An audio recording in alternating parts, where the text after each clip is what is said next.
Well, here we are at the start of a new season. I'm sure that the 2025 one will have the usual mixture of all the things that cricket can throw up. There'll be oddities,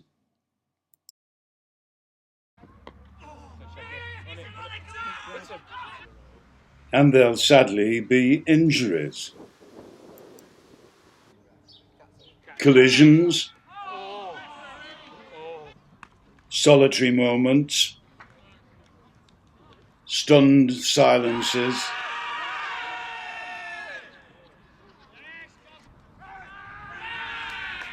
bewilderment,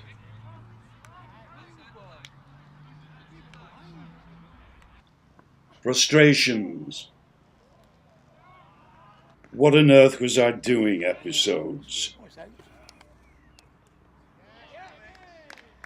Player humour.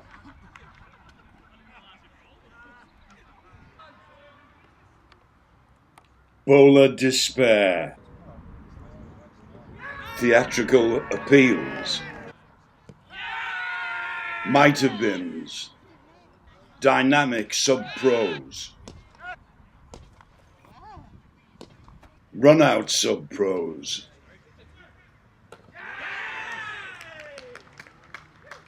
And first baller sub-pros. Stunning catches.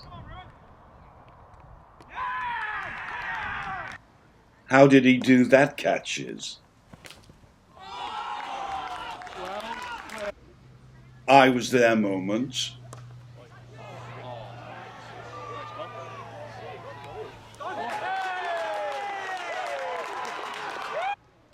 I wish I hadn't been there moments.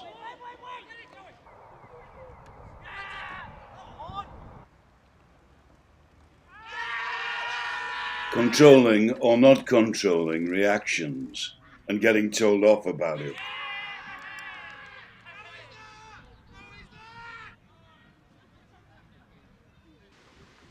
Watching umpires, watching the weather, and waiting for the next spell of rain.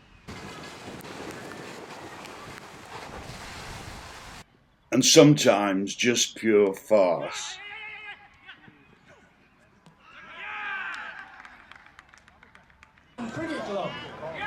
And there'll probably be a bit of plain old-fashioned joy.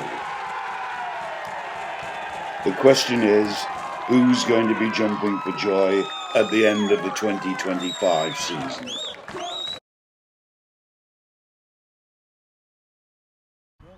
Walsden were champions in 2018 and runners-up in 2019. The number of defeats per season has grown since then, but promotion from Division 2 last season still indicates they are no mugs. The old stalwarts are still there, the Gales, the Barkers, the seniors, Matt Dawson, Jake Houston and Jamie Shackleton. Their individual run and wicket tallies seem to have declined, but I'm reluctant to say that they're not the force of old. I simply don't know who they've got coming through and who to look out for. I'm sure they'll pick up a few scalps, however. They may well dish out a few hammerings too, given their on-field determination, as they did to Clitheroe in 2018 and 19.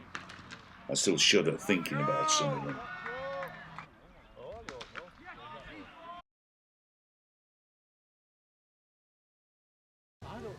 Last year's Division 2 champions, Ramsbottom, seemed to be most people's dark horse, or each-way bet. With the Fielding brothers, Brad and JJ, firing on all cylinders, they could well be up there at the end. I've really no clips of JJ's batting because, dare I say it, he's never got any runs against Clitheroe, a statistic which might not be true by the end of the season. The Fielding family are well known to Clitheroe supporters and very well respected. There's a youthful vibe about Rammy this season. The majority of the squad are under 30, with skipper Luke Caton weighing in at 22 years of age. I'm not convinced they have the amateur bowling power to pressure top sides. However, their pro, Sean von Berg, might make a difference. He played against Clitheroe for Rishton in 2017.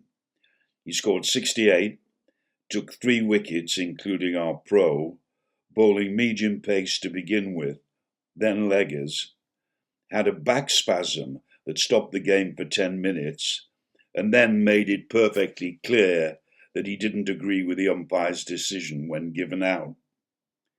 He seemed a very determined personality indeed.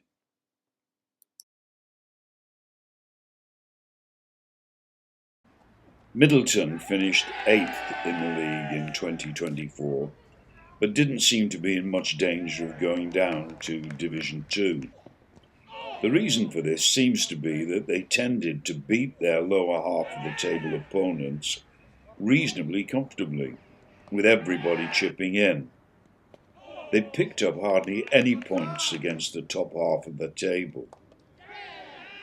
Star amateurs were James Tierney and skipper Andy Gregoriou. They supported James Price, who scored 795 runs in 2024. That's an awful lot of runs, but nowhere near the huge totals he grossed in 2019, 2021 and 2022. This year I suspect they could be more vulnerable, because Walsden and Ramsbottom are arguably stronger teams than promoted sides in previous years.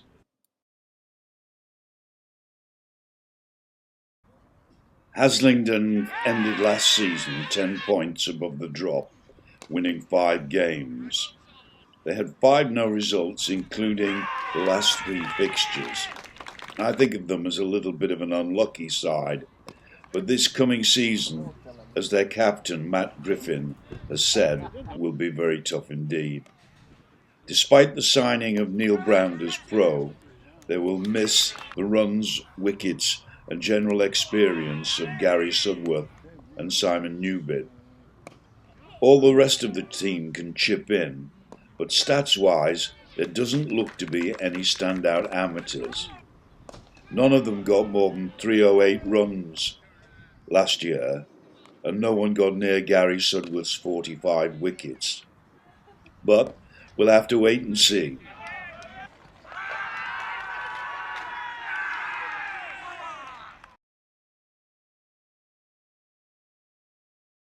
Littleborough had a great season in 2023, lifting the Worsley Cup and finishing runners-up in the league. Last year was not so good, however. They lost their inspirational pro Bryce Street and a number of amateurs through injury, most notably Zach Perrin, who took some dislodging and nearly topped 500 runs. In 2023 they lost 5 games and put up 164 points. Last year they lost 12 games and managed only 102 points. So what's it going to be this year? Skipper Ryan Miskella is confident they will bounce back, and I'm inclined to believe him. His bowling, alongside that of Lewis Willman, presents opposition openers with plenty of awkward movement. With a new pro, Bryce Parsons, who looks distinctly useful with the bat, and a couple of new players in Dan Stevens and Alfie Wood, it could well be back to 2023 again. We'll know more on Sunday when they visit Chapman Road.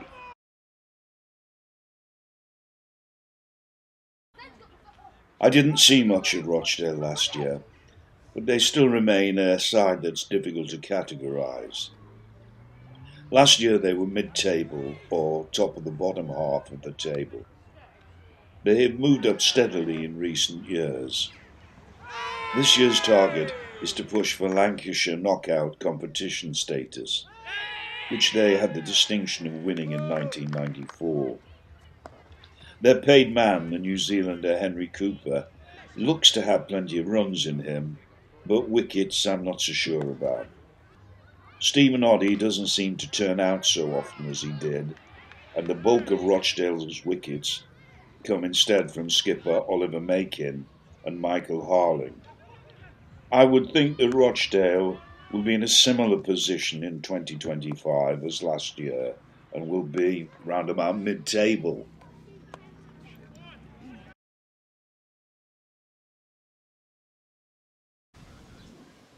This first clip demonstrates how much Todd will miss the Joseph brothers.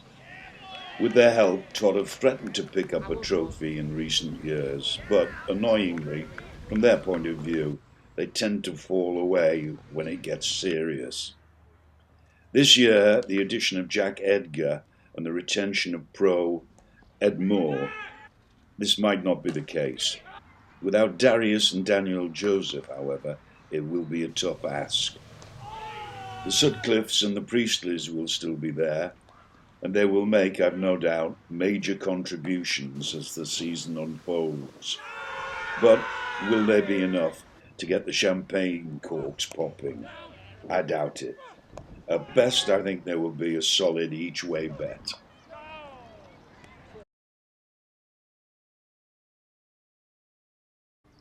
Norton's record in the league is excellent. Since 2018, they have never finished lower than 5th. But as skipper Lee Crabtree has pointed out, the loss of Greg Butterworth and top batsman Josh Tolley makes keeping this record intact problematic. How transitional 2025 might be is debatable. If things don't go well, they could, at worst, end up transitioning all the way to the relegation zone. This could depend on how Norton's 4 new players shape up throughout the season. As these clips show, Scott Butterworth's 6 for 34 at Chapman Road was the best spell of bowling of the entire season for me. On the right wicket, which he got, he was largely unplayable.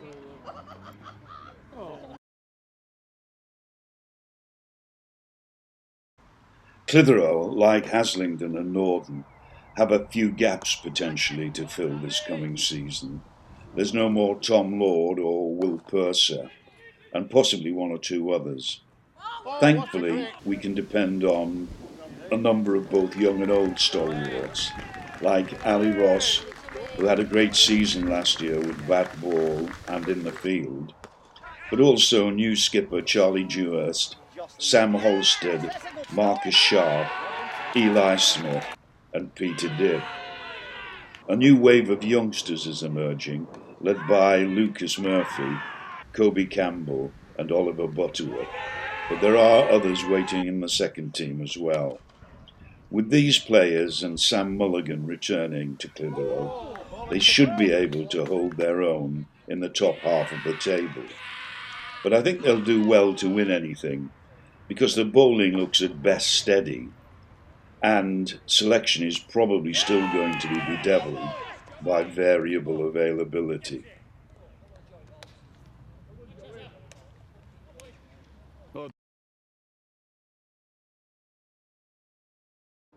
Lowerhouse have been the most successful Wesley Cup team of recent years. In 2024, they snatched victory from the jaws of defeat right at the end. In the league, however, they tend to flatter to deceive and throw in the odd poor performance. With Johnny Whitehead, skipper Ben Heap and pro Danny Salpietro, there will be no shortage of runs this year. And with Charlie Gansler, Tom Walker, Joe Hawke and Paddy Martin, there'll also be no shortage of wickets as well. How much cricket they will get out of Frankie Hasbrook remains to be seen. But if he does play, he's the source of plenty of runs and plenty of motivation for the younger players. Because of this tendency towards inconsistency, I'm not tipping them this year, they'll be pleased to know, but they won't be far away.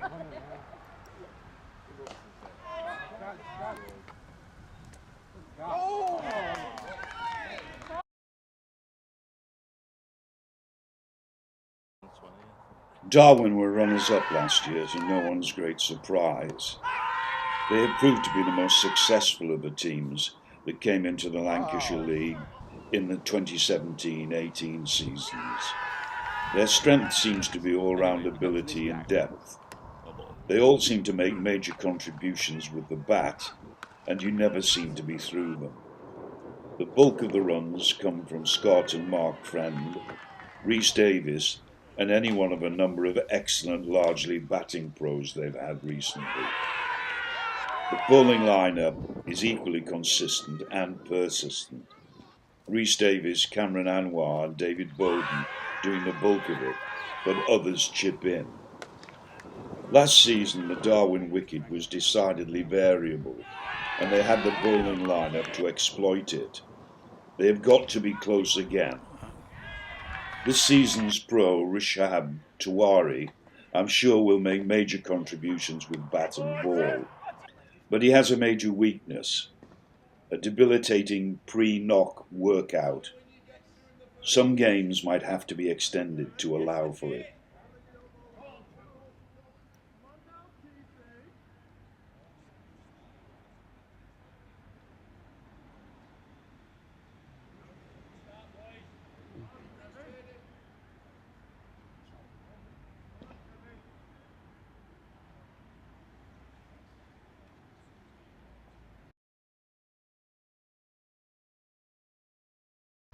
Burnley, the most successful Lancashire League club of recent seasons, seem to me to be far and away the side most likely to win it again. They have batting and bowling in depth. If the main men miss out on a given day, there are 2 or 3 players ready to fill in and finish the job. Openers Liam Bedford and Kazim Shah seemingly score runs for fun.